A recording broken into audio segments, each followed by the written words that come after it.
Boa noite, irmãos, irmãs. Graça e paz a todos. Aos irmãos que nos visitam, sintam-se à vontade entre nós, que o Senhor possa falar a cada coração.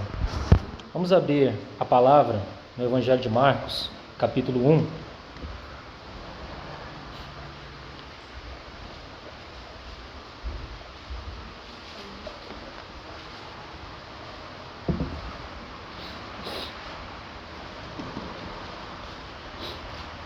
Vamos ler os versos de 9 a 11.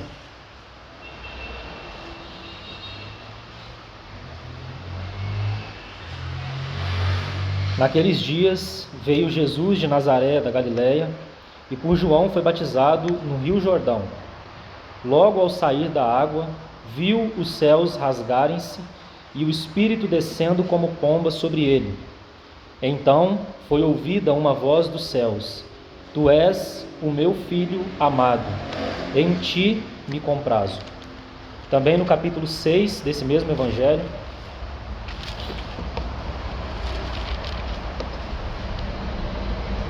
vamos ler os versos de 1 a 3 também.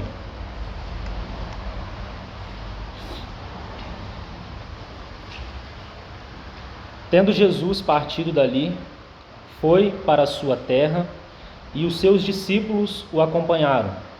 Chegando o sábado, passou a ensinar na sinagoga, e muitos, ouvindo-o, se maravilhavam, dizendo: De onde vem a este estas coisas? Que sabedoria é esta que lhe foi dada? E como se fazem tais maravilhas por suas mãos? Não é este o carpinteiro, filho de Maria, irmão de Tiago, José, Judas e Simão? E não vivem aqui entre nós suas irmãs? E escandalizavam-se nele. Vamos ter uma palavra de oração e entregar esse tempo ao Senhor. Pai querido, nós te agradecemos por mais essa noite de reunião, em especial por podermos nos reunir para celebrar a Tua mesa, Senhor. Tua mesa que é um testemunho do Teu triunfo, Senhor, sobre todos os nossos inimigos. O Senhor venceu a morte, o Senhor venceu a vida, o Senhor venceu o diabo, o Senhor venceu o mundo, o Senhor venceu a carne, o Senhor despojou todos os seus inimigos, expondo-os à vergonha. Tu és o Cristo vitorioso, Senhor, e é isso que nós celebramos nesse momento da mesa.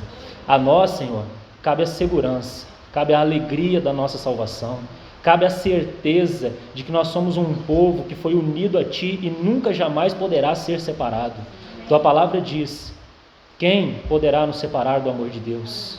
E Paulo dizia, e nós podemos dizer todos juntos: nada pode nos separar. Nós estamos bem certos de que nem a morte, nem a vida, nem anjos, nem principados, nem coisa do presente, nem do porvir, nem poderes, nem alturas, nada pode nos separar do amor do Senhor que está em Cristo Jesus. Bendito é o Senhor. Fale aos nossos corações, Senhor. Atraia os nossos corações para Ti. Aquiete nossas mentes, Senhor, nosso coração, para a recepção da Tua palavra, Senhor. Que o Senhor fale e ministre a cada coração aqui nesta noite, Senhor, porque esta é uma promessa da Tua nova aliança, descrita ali em Hebreus capítulo 8, de que o Senhor ensinaria pessoalmente a cada um. E é nisso que nós, Senhor, confiamos ao nos achegar diante da Tua palavra. Obrigado por tudo, Senhor. Tu és maravilhoso. Em nome de Jesus. Amém. Então, irmãos, apenas para deixarmos sempre claro que esse momento do domingo à noite, ele não tem sido um momento de uma exposição longa. Nós temos feito pequenas meditações, segundo o Senhor vai nos concedendo os temas, e às vezes algumas a gente deixa para 2, 3 domingos, mas a exposição mesmo da palavra mais prolongada nós fazemos às quartas-feiras, né? Então aqueles irmãos que desejarem podem estar conosco, será um prazer recebê-los. Mas não é porque o tempo é menor no domingo à noite que ele é menos importante, ou menos impactante, ou menos poderoso, né? A palavra de Deus, ela é viva, eficaz, penetrante, ela é capaz de fazer o que precisa fazer nas nossas vidas. Pedro, lá em Atos capítulo 2, ele ministrou por 5 minutos e 3.000 almas foram convertidas. Então não é o tempo, né? É a ação do Espírito Santo nos corações, e é nisso que nós cremos. Então nessa noite, irmãos, eu queria meditar um pouquinho com os irmãos a respeito dos anos ocultos da vida do Senhor Jesus. Os 30 anos que nós praticamente não temos relato dos evangelhos para meditar, né? Pouca coisa é dita, mas o Senhor me chamou a atenção para esses anos, nessa semana, e eu creio que há grandes aplicações para nós aqui. Não é porque o relato bíblico é pequeno que o significado dele deixa de ser profundo, né? Então nós podemos certamente colher algo aqui. Nós temos falado ao longo dos anos aqui, e é um testemunho que nós temos enfatizado e repetido, temos sido repetitivos nisso, de que a principal ocupação de um cristão é Cristo mesmo, é Cristo. Então o cristão, em primeiro lugar, ele foi chamado para estar com Cristo, para olhar para Ele, para contemplá-lo. Paulo vai dizer, em 2 aos Coríntios capítulo 3, verso 18, que contemplando o Senhor, nós vamos sendo transformados de glória em glória na sua própria imagem. O que isso significa, irmãos?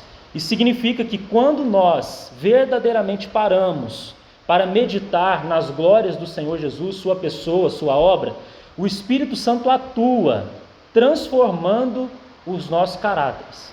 Então isso é algo extremamente valioso. E geralmente quando a gente começa nesse assunto de meditação, e o Senhor nos atrai para estudar as Escrituras, né? Eu ouvi um irmão e comecei a meditar nisso, e realmente é verdadeiro esse testemunho, de que geralmente nós nos voltamos então para as grandes doutrinas da palavra de Deus. Nós queremos entender o que é justificação, o que é santificação, o que é glorificação, o que é expiação. Nós vamos ali para a carta aos Romanos e procuramos ver a glória do Evangelho, e tudo isso de fato é muito importante, são os fundamentos da nossa fé, é a substância daquilo que nós cremos, né? E depois nós vamos para a vida de Paulo, né? É um vaso que a maioria de nós nos debruçamos para estudar, muito se tem falado a respeito dele, de um perseguidor para um cativo, né? De um opositor do Evangelho para o maior arauto do Evangelho, aquele que escreveu 13 dos 27 livros do Novo Testamento, aquele que se tornou um modelo da graça de Deus para nós. Ou seja, a glória não é o próprio Paulo, a glória está na graça que atuou em Paulo e transformou ele de um opositor do Evangelho, de um perseguidor da igreja, para um cativo de Cristo. Ele diz assim: o amor de Cristo, escrevendo à igreja de Corinto, o amor de Cristo me constrange, ele me amarra em cadeias. Então Paulo se tornou um cativo. E nós estudamos a vida de Paulo, e é algo que nós gastamos tempo, é muito valioso. Mas aí, irmãos, nós vamos caminhando com o Senhor um pouco mais. Então, fomos nas grandes doutrinas, estudamos a vida do apóstolo Paulo, aí depois o Espírito como que nos chama a atenção para os evangelhos. E aí a gente começa aonde? A gente vai ali para o ministério público do Senhor. E a gente, irmãos, fica maravilhado. O Senhor ensinando aqueles grandes sermões que o Senhor pregou, Mateus 5-7, o Sermão do Monte, Mateus capítulo 13, falando sobre o reino dos céus, Mateus 24-25, o grande sermão do Monte das Oliveiras. E nós nos deslumbramos com aqueles sermões do Senhor, suas palavras. Nenhum homem jamais falou como ele, né? Esse foi o relato daqueles soldados que foram prender o Senhor, mas fizeram a burrice de parar para ouvi-lo, né? Então eles voltam com esse testemunho: olha, nós fomos lá, mas nenhum homem jamais falou como esse homem, né? E então nós nos maravilhamos com seus ensinos, vemos o Senhor no seu ministério público curando, né? Às vezes com uma simples palavra, às vezes com um toque, tocando um leproso, às vezes ressuscitando mortos. Tudo isso nós vemos no ministério público do Senhor, a multiplicação dos pães, e nós nos maravilhamos com isso. E o Senhor continua lançando luz sobre a pessoa de Jesus. E aí nós vamos para o momento da crucificação, e nós vemos o triunfo do crucificado, nós vemos os seus sofrimentos, mas por outro lado as glórias que seguiram a esse sofrimento. É isso que os profetas do Antigo Testamento têm a dizer sobre ele. Tudo o que diz respeito ao Antigo Testamento, a lei, os profetas e os salmos apontam para Cristo. Não há nada nas Escrituras que não falam dele. E então nós nos maravilhamos quando chegamos naquele momento da crucificação e vemos o cumprimento. Nós vemos aquele cordeiro que foi tanto falado no Antigo Testamento se entregando na cruz. E não acabou ali. Ele venceu a morte, ele ressuscitou, ele rompeu a tampa do caixão, ele foi assunto aos céus e está assentado à destra da majestade nas alturas. E tudo isso, irmãos, de fato é muito significativo e é substância para a nossa fé. É essa pessoa que nós adoramos na mesa, essa é a substância da nossa adoração. É por isso que nós temos tanto para agradecer ao Senhor. Nós não agradecemos porque as circunstâncias das nossas vidas tudo vai bem, né? Na verdade, na maioria das vezes, muita coisa vai mal, né, irmãos? Mas nós sempre temos motivo para agradecer, porque o Cordeiro de Deus é aquele que venceu. e ele é digno de abrir o livro e desatar os selos. Apocalipse capítulo 5. Mas, irmãos, eu quero ousar dizer algo mais ainda. Veja a linha que nós construímos até aqui. Parece que o Senhor, depois, ele vai nos chamando a atenção para os detalhes mais minuciosos da vida do Senhor. E aí a gente vai para os evangelhos, a gente começa a ver os sentimentos que são expressos a respeito de Jesus, os seus olhares, os seus gestos que às vezes passam despercebidos por um coração que não medita, que não tem interesse nele, como aqueles que seguiam Jesus na época do seu ministério público, mas eles não queriam o verdadeiro pão que era ele, eles queriam o pão que Jesus podia dar, o alimento físico. Eles não queriam o pão vivo que desce do céu. Da mesma forma, irmãos, nós também, muitas vezes somos apressados na contemplação de Cristo, mas o Espírito Santo vai atuando nessa contemplação que transforma, e nós vamos parando ali, e vendo, irmãos, cada detalhe dessa pessoa bendita, o nosso Salvador, o nosso Redentor, e nós nos maravilhamos, parece que o tempo para, quando você para contemplá-lo verdadeiramente, parece que nada mais existe à sua volta, só você e ele, uma alma encontrando alimento nessa bendita pessoa. E então, irmãos, dentre esses assuntos minuciosos, que muitas vezes passa despercebido para a maioria das pessoas, nós temos a vida oculta do Senhor Jesus, os seus 30 anos. Não é verdade que na maioria das vezes a gente vai para o ministério público e para a crucificação e posteriormente para as epístolas, etc., e nós esquecemos esses anos, parece que eles não têm valor, mas, irmãos, eles são tão significativos. Por que eu vou dizer isso? A maioria de nós, irmãos, talvez não pode se identificar plenamente com o Senhor no seu ministério público. Por que eu estou dizendo isso? Porque a maioria de nós não vai pregar a grandes multidões. Talvez nós vamos passar uma vida sem realizar nenhum milagre e nem ver nenhum milagre físico diante da nossa... Porque o maior milagre já nos foi dado, né, irmãos? Então, milagre físico, nós não vamos ver ninguém sendo ressuscitado dos mortos, nós não vamos ver um paralítico andar, nós não vamos ver um cego ver, Talvez nós vamos passar a vida toda sem ver essas coisas extraordinárias, que o Senhor Jesus fez então no seu ministério público. Mas, irmãos, todos nós, sem exceção, nos identificamos com a vida em secreto do Senhor Jesus. E é isso que eu quero meditar com os irmãos nessa noite. Os irmãos conseguiram acompanhar toda a linha? Então agora eu gostaria de pensar aqui nesse texto de Marcos capítulo 1. Nós estamos aqui então na cena do batismo do nosso Senhor. E é muito significativo que esse evangelho é o evangelho que nos mostra Jesus como o servo de Jeová, aquele servo prometido, por exemplo, em Zacarias capítulo 3, verso 8, dizendo que viria o servo de Deus, o servo perfeito, o servo absoluto, o servo que levaria adiante a vontade do Pai. E Marcos se ocupa com isso. Então, Marcos ele foi escrito para romanos. Esse é o público-alvo desse evangelho, E os romanos, eles gostam muito de ação, Eles são um povo de ação, de atitude, mais do que palavras. E Pedro, que está por trás desse evangelho, que é escrito por Marcos, ele não se ocupa com os ensinos. Você não vai ver os grandes ensinos aqui no evangelho de Marcos. Ele vai como que ligando uma cena a outra, numa velocidade, mostrando o servo indo para lá e para cá, o tempo todo fazendo a vontade do Pai. E aqui no capítulo 1 de Marcos não é diferente. Aqui você não vê detalhes do nascimento do Senhor, você não vê nada disso. Você já vai ver João Batista, o arauto, aquele que prepararia o caminho do Senhor. E logo depois nós chegamos na cena que nós lemos aqui no início. E você tem diante de você aí, na sua Bíblia, a cena do batismo. E o que acontece aqui, irmãos? O nosso Senhor, com exatamente 30 anos, ele toma aquela fila no Jordão para ser batizado. Uma fila que até então era composta só de pecadores, Porque o batismo de João era um batismo para arrependimento de pecados. Não é isso, irmãos? Então, Jesus toma lugar naquela fila. Por quê? Porque ele tinha pecados para confessar também e se arrepender? Não. Porque ele estava se identificando conosco. Assim como ele se identificou até o fim e assim como ele se identifica hoje, estando no trono da majestade nas alturas. Então ele está se identificando conosco. E ele chega naquela fila, João, com tanta ousadia como ele fazia, ele colocava o dedo no rosto de todo mundo e dizia: vocês são raça de víboras, vocês precisam se arrepender dos seus pecados. Isso custou a cabeça dele. Mas quando aquele homem toma a fila dos pecadores, ele diz: Senhor, é eu que preciso ser batizado por ti, e tu vens a mim. E se você ler o relato dos evangelhos, combinando-os, você vai ver que Jesus não repreende essa fala de João Batista. Ele diz assim: deixa, importa que seja assim, deixa por enquanto, porque assim importa que se cumpra toda a justiça de Deus. Então esse homem santo toma a fila dos pecadores, e aí naquela cena do batismo, Se você une o relato dos evangelhos, você vai ver que ele logo sai da água. Aí esse registro, ele logo sai da água. Por quê? Porque ele não precisa se demorar naquele ritual, ele não tem pecados para ser perdoados, irmãos. Se fosse a gente estaria dentro daquele Rio Jordão até hoje. Não teria saído de lá, porque a gente tem pecados para confessar o tempo todo, né? Mas ele não, ele pode sair rápido. Não há pecados para ele confessar. E então, irmãos, os céus não se contêm. Aos 30 anos de idade. E é aqui que eu queria chegar. Os céus não se contêm. E uma voz é ouvida. Este é o meu filho amado, em quem eu me comprazo, em quem eu tenho todo o meu prazer.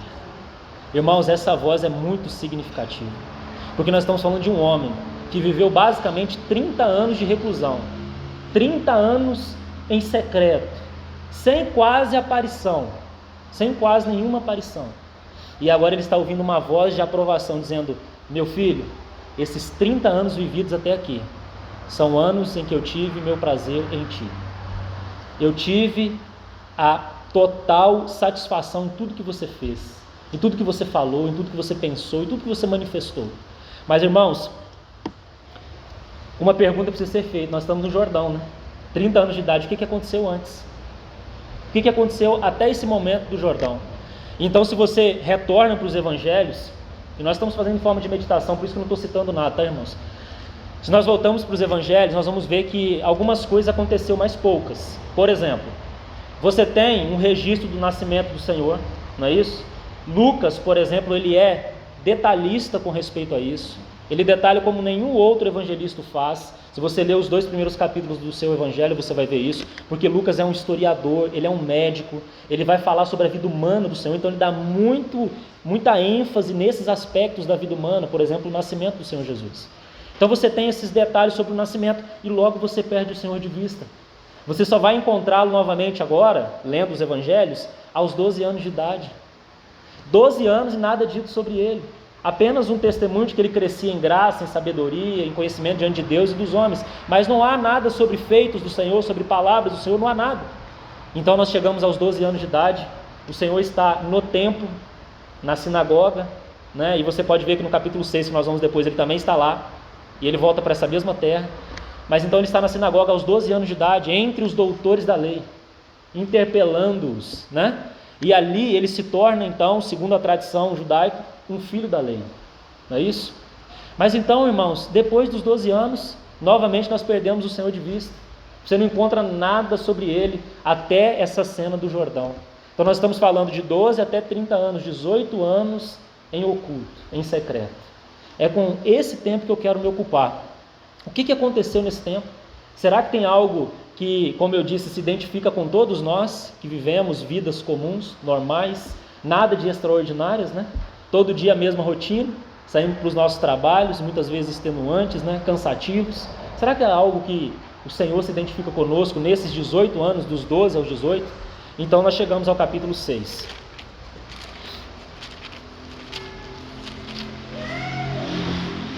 E aqui então, conforme nós lemos, o que acontece? O Senhor Jesus retorna para a sua terra, mas algumas coisas aconteceram ali, né, antes dele retornar para a sua terra. Nós temos então 5 capítulos aí do Evangelho de Marcos para depois vocês retornarem. Então algumas coisas o Senhor já tinha realizado, já tinha dito, e ele faz esse movimento de retornar para a sua terra, Nazaré. Irmãos, Nazaré é uma cidadezinha, como que Venda Nova aqui, é insignificante em termos de grandiosidade. Era uma pequena aldeiazinha de 3.000 habitantes aproximadamente. Foi ali que o Senhor passou 30 anos de sua vida, certo? E ele retorna para lá. Só que ao retornar agora, veja só essa cena, irmãos, veja se você consegue imaginar isso daqui. O Senhor retorna para a cena, então, que ele passou 30 anos de sua vida. Aquele povo era muito familiar a ele, eles o conheciam muito bem. Diz aqui no texto, como é que pode esse homem estar realizando isso? Como é que pode essas maravilhas estarem sendo feitas por suas mãos? Como é que ele pode ter essa sabedoria? Essa palavra sabedoria que aparece aí no texto de Marcos capítulo 6, é a palavra sofia no grego, que fala da palavra mais, da sabedoria, do conhecimento mais elevado, amplo, sabe? O Senhor era alguém, irmãos, perfeito em sabedoria. Lógico, ele é a sabedoria personificada, né? Mas então eles dizem, não pode ele estar fazendo isso. Nós conhecemos sua família, seus irmãos, ele não é o carpinteiro? Então aqui, irmãos, nessa expressão, nós temos a chave para os 18 anos em oculto da vida do Senhor Jesus. O que ele ficou fazendo, irmãos, nesses 18 anos? Como eu e você, irmãos, o nosso Senhor Jesus também desempenhou uma profissão, um ofício normal na carpintaria. E se você toma a tradição, a história, lê alguns historiadores, como por exemplo Flávio Joséfo e outros, eles vão dizer que José, seu pai, morreu quando ele tinha aproximadamente essa idade aí dos 12 anos. E Jesus então passou a ser responsável pelo mantimento, pelo cuidado do lar, daquele pequeno lar em Nazaré. Então ele ficou responsável pelo sustento da sua casa. Irmãos, preste atenção. Hebreus capítulo 5 diz que o nosso Senhor Jesus, ele foi aperfeiçoado para se tornar o autor da nossa salvação. E esse aperfeiçoamento, essas etapas normais de uma vida normal, inclui o trabalho diário que ele também desempenhou. Irmãos, que consolo há para nós quando nós pensamos que aquele que está no trono conhece o significado de uma vida cansada, de uma rotina, de nada extraordinária. O Senhor levantava cedo, ia para a carpintaria, provavelmente, como diz a história, ele produzia mesas e aqueles jugos, não tem aqueles instrumentos de amansar animais, bois, Inclusive ele vai falar isso em Mateus 11, vinde a mim todos vós que estáis cansados e sobrecarregados e eu vos darei descanso, Tomai sobre vós o meu jugo e aprendei de mim que sou manso e humilde de coração. Então tudo isso, o Senhor, esses elementos que o Senhor citou, ele tinha contato com eles, irmãos, diariamente. E nós temos essa voz aqui no Jordão dizendo: filho, enquanto você estava lá, no meio daquelas ferramentas, enquanto você estava lá escolhendo uma madeira para um móvel, desempenhando uma função normal, nada de extraordinário, por 30 anos, não foi 3 meses não, irmãos, 30 anos, eu pude ter o meu prazer em ti. Irmãos, isso tem identificação conosco nos nossos trabalhos diários, cansativos, rotineiros, vidas que de nada tem de extraordinário, como eu disse, Levantamos e temos sempre as mesmas coisas para serem feitas, chegamos no final do dia moído, cansado, Nós podemos encontrar descanso em Cristo, porque Ele sabe o que é tudo isso, Ele sabe o significado disso.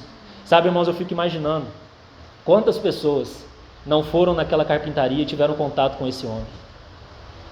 Quantos não foram influenciados por sua santa presença? Mas sabe o que mais me chama a atenção? Se você ler com atenção esse capítulo 6 aqui, os versos que nós lemos, o sentimento que você vai ter é que Jesus, de fato, era alguém que não se diferenciava, sabe? Ele não fazia questão de se diferenciar dos demais. Isaías vai dizer, por exemplo, que não havia nenhuma beleza nele que fosse extraordinária, nada que atraísse os homens. E o sentimento que eu tenho, se você ler, é que Jesus, enquanto ele desempenhava essa função normal, até que ele fosse separado para o ministério público e para a obra que o Pai lhe confiara, ele viveu uma vida simples, sem chamar atenção. Ele parece, irmãos, que ele não ensinou muita coisa, sabe? Parece que foi só sua santa, entre aspas, sua santa presença que já falava aquelas vidas. Eu estou tentando identificar com vocês, irmãos, conosco. Parece que Jesus não realizou milagres, ele só vivia uma vida comum na carpintaria. Assim como nós, irmãos, também, nos nossos ambientes familiares, nos nossos ambientes de trabalho, temos a mesma possibilidade de honrar o Senhor e ter a aprovação dEle, porque tudo deve ser feito para Ele, toda a nossa vida é dEle. Isso muda toda a perspectiva da nossa vida, que nós muitas vezes separamos como secular e como espiritual. Não existe tal separação. O Espírito Santo que nos foi dado e habita em nós, ele veio para santificar todas as áreas. Ele veio para que as pessoas que tenham contato conosco toquem o próprio Cristo. E nós temos a possibilidade de assim o fazer nos nossos ambientes, nos mais recônditos ambientes. Como, por exemplo, uma mamãe e um papai que tem a tarefa de educar o filho, de ensinar o filho, não é mesmo? Não é visto. Tem recompensas o tempo todo da própria criança, de amor, mas é cansativo. E o Senhor olha para isso e está vendo esse trabalho feito como se feito para Ele. Irmãos, isso muda tudo para nós, toda a nossa perspectiva do que nós chamamos de isso é sem importância. Nós achamos que servir ao Senhor é estar aqui reunido só, e separamos. Quando eu estou aqui, eu estou servindo. Quando eu estou fora daqui, eu não estou servindo. Quem te disse isso? Não tem nada, irmãos, de santo numa parede de um lugar. Nós temos um povo santo, separado pelo Senhor e feito exclusivamente dele. E esse povo está sendo trabalhado por ele, transformado à imagem de seu Filho, de tal maneira que Cristo vai ser visto nesse povo bendito. Aquele povozinho pequeno, que ao mundo é contado como significante, que não é contado entre as nações, esse povo é o povo do Senhor. É o povo que o Senhor colocou sua mão e tem trabalhado. E Ele deseja, irmãos, santificar também cada função diária, normal que nós possuímos. Há um irmão que diz assim, meditando sobre esse assunto: como eu gostaria de ter vivido na época do Senhor, nessa época em que ele trabalhava na carpintaria, e ter levado meu filho para aprender com esse carpinteiro. Certamente ele receberia uma bendita influência. Agora, irmãos, para a reflexão nossa aqui, já vou finalizando. Será que o Senhor pode dizer o mesmo das nossas vidas? Será que de fato há um prazer de satisfazê-lo em cada momento diário comum nosso? Será que quando nós desempenhamos nossas funções diárias, nós fazemos como ao Senhor? Paulo, Pedro, quando eles tratam isso nas suas epístolas, eles dizem assim, tudo que vocês forem fazer, vocês façam como ao Senhor. Tudo. Então, por trás do ser humano que nós temos contato, né, nós temos que servir ao Senhor. E esse é o evangelho do servo. E o Senhor está mostrando que você quer servir, é nas pequenas coisas. Irmãos, a maioria de nós não vai viver grandes coisas no sentido de estar diante de multidões, não foi chamado para pregar. Há alguns na história que assim foram. Mas a maioria de nós vai viver em um contexto bem limitado, sempre encontrando as mesmas pessoas, né? Isso aqui é verdade até para nós, que estamos aqui há 12 anos, quase sempre as mesmas pessoas. Graças a Deus, alguns vão sendo acrescentados. Mas nosso ciclo de contato é muito pequeno. Mas, irmãos, o Senhor contempla cada um desses ciclos, sabe? Cada um desse contato relacional. E Ele deseja dar o seu selo de aprovação sobre cada um deles. Irmãos, nós não temos noção. E aqui eu linko com a mensagem que o irmão Eliezer trouxe. Nós não temos noção das nossas atitudes feitas em Cristo. Nós não vemos o desdobrar de tudo isso. Nós não sabemos o que uma palavra, um gesto, ou talvez 100 palavras, como Jesus parece ter feito. Irmão, se você mandasse seu filho para a carpintaria de Jesus, ele não ia fazer o menino ficar lá ajoelhado em cima do caroço de milho e meditando e decorando o Salmo 119 para depois trabalhar, não, irmãos. Ele simplesmente iria viver uma vida normal, com um coração em Deus como ele tinha, ouvidos, mesmo atarefado, um ouvido para Deus, desimpedido, onde Deus podia falar o tempo todo. Essa é a vida cristã normal. Hoje se criou uma vida espiritualizada, uma coisa que parece que você tem que se retirar de tudo para você poder viver o que é ser cristão. Mas, irmãos, você não deixa de ser cristão. Você é cristão pelo fato de você estar em Cristo, em uma posição, e nessa posição tudo muda. Novos relacionamentos, tudo muda. Então, irmãos, repito, é contemplando o Senhor que nós vamos sendo transformados de glória em glória. Então, não faça uma leitura despercebida desses detalhes. Olhe para Ele, deixe o tempo parar um pouco, tire o seu celular, o relógio do lado, sabe? Sem tempo para sair daquela bendita presença. Às vezes nós levamos e temos que colocar até um alarme, né? Quando der 5 minutos eu tenho que fazer uma tarefa. Irmãos, nós perdemos muito com isso, né? Fique tranquilo, as coisas vão continuar acontecendo. O mundo vai continuar girando e as coisas vão continuar acontecendo normalmente. E nós perdemos o principal. Nós perdemos estar com Cristo. E deixa eu te dizer uma coisa. Isso que nós estamos aprendendo agora de contemplá-lo é o que nós faremos pela eternidade. Porque a vida eterna é essa. João capítulo 17, verso 3. A vida eterna é essa. Que te conheçam o único Deus verdadeiro e é Jesus Cristo a quem enviastes. Aonde Deus é conhecido, irmãos? Segundo aos Coríntios 4, 6. A glória de Deus é conhecida na face de Cristo. Então volte-se para Ele. Aí está, irmãos, o objeto, a pessoa da nossa adoração. É isso que nós temos no momento da mesa. É por isso, irmãos, que há gratidão em nós. Não é porque tem uma conta bancária cheia e nem é porque nós estamos pedindo para ela ser cheia. né? Nenhum dos dois extremos. Nós estamos aqui gratos, porque já fomos tirados da morte para a vida. Nós estávamos nas trevas e fomos transportados para o reino do Filho do seu amor. Nós éramos um povo que era inimigo de Deus e estranho às suas alianças. E hoje nós somos um povo abençoado com toda a sorte de bênção espiritual nas regiões celestiais em Cristo. Vamos orar. Pai querido, nós te agradecemos, entregamos a Ti as nossas vidas. Obrigado, Senhor, porque o Salvador que nós temos, o Senhor, Ele se identifica conosco em todas as áreas. O Senhor conhece o que é o cansaço, o que é uma mente cansada, Senhor. O Senhor experimentou as dificuldades de uma vida humana real, e tudo isso está marcado no seu ser para sempre.